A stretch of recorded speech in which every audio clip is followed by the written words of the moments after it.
Bob. Andrew woke up with a start. He knew what had happened, and his heart sunk. The sound of glass shattering downstairs had done the same to his nerves. It had come in. After weeks of watching and stalking him, the creature had finally decided to break in.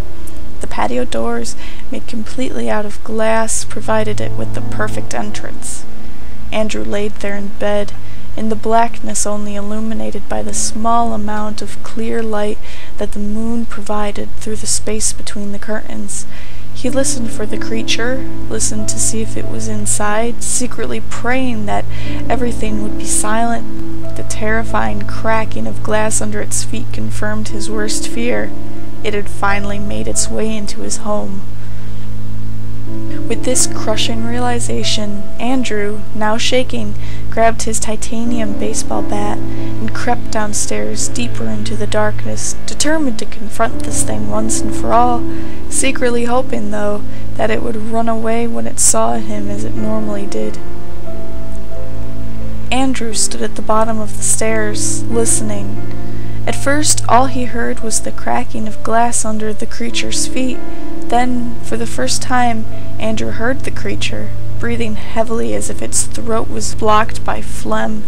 The hideous creature snarled and clicked, gradually getting closer to Andrew.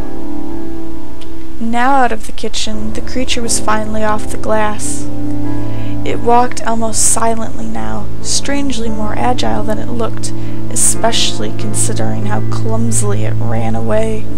Andrew realized what he had to do. He grasped his weapon tighter and froze, unable to move. He knew he needed to attack it, but he just couldn't. Its teeth, its eyes, its skin, human but not quite. The creature was in the living room now and edging closer by the second, yet Andrew was too terrified to move.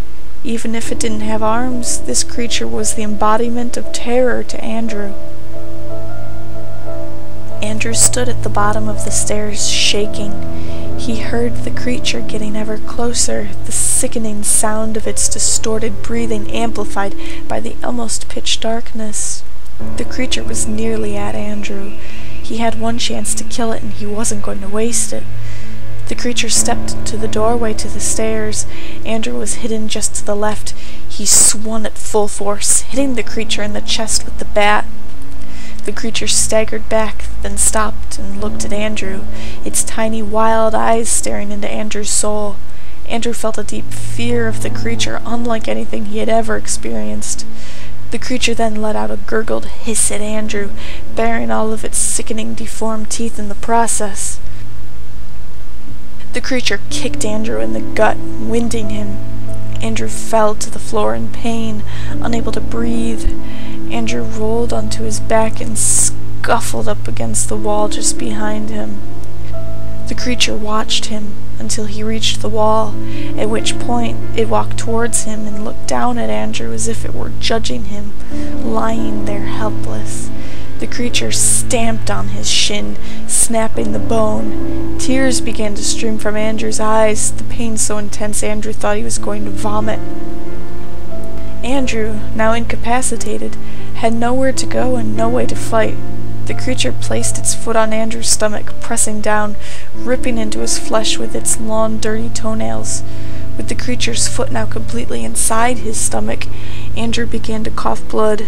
Tears streamed down his face. He passed out from the pain and then passed away. The creature loomed over what was now his bloody corpse. The creature descended its face towards Andrew's, and then tore away a bloody piece of flesh from Andrew's chin, dislocating one side of his jaw in the process. The creature continued to tear and eviscerate Andrew's corpse until everything the creature could stomach had been devoured. The creature then left, calmly, silently, with a pure and deep hatred in its heart. The creature left the same way it had came in, through the broken patio doors.